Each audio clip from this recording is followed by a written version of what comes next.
Кыргызстанда Көз Азиздер Федерациясы жаңы программасын баштап, окуу жылына карата студенттерди кабыл алууда. Тапшыруучулардын жашына карата чектөө жок. Үйдө жата берип биздин үмүттөр ачылбай калган экен.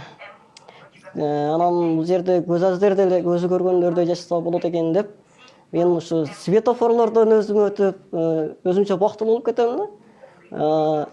Айылда деген биз эч жака чыкчу эмеспиз. Бул жакта баарысы онун. Бул жерде эрктүүлүккө окутат.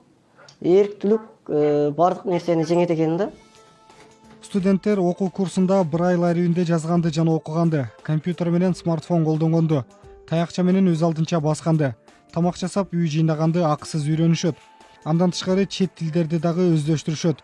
Инструкторлордун баары көз азиз болгону менен ишкердик чөйрөдө, спортто, музыка сынагында ийгиликке жетишкен. Триатлон боюнча биринчилерден болуп, Жалалдин экөөбүз Кыргызстанда биринчи көз азиз спортсмендер болдук да, официально. Буга чейин ошо спортсмендер жок болчу экен, көз азиз.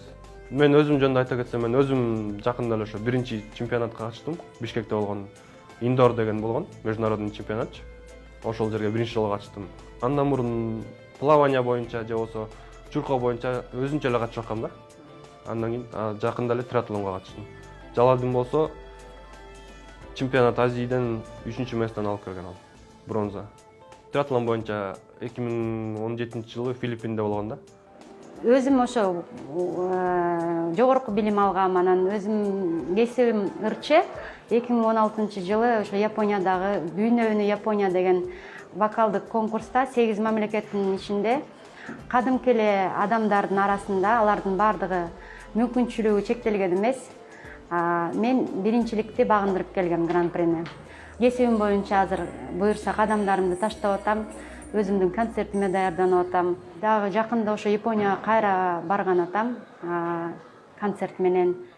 Гүлназ Жүзбаева 2012-жылы АКШда көз азиз кишилердин атайын борборунда окуп келип, ал моделди эми Кыргызстанда жайылтууда. Негизги менин максатым ошол башка көз азиздерге жол ачып, ушул да мүмкүн көзү көрбөгөндөр үчүн деп башка адамдарга дагы мындай жол көрсөткөнгө атайын тапшыргам да ушул. Кыргызстандагы бейөкмөт уюмдардын маалыматы боюнча өлкөдө 8,5 миң адамдын көзү көрбөйт. Алардын баарлашуу чөйрөсү тар. Шаар ичинде, мекемелерде, жолдо, транспортто көзү көрбөгөн адамдар үчүн баардык шарттар түзүлгөн эмес. Бирок буга карабастан алар коомдук турмуштун ар тармактарына толук кандуу катышып, ийгиликтүү иш-аракеттерди жасап келүүдө. Руфат Эргешов, BBC, Бишкек.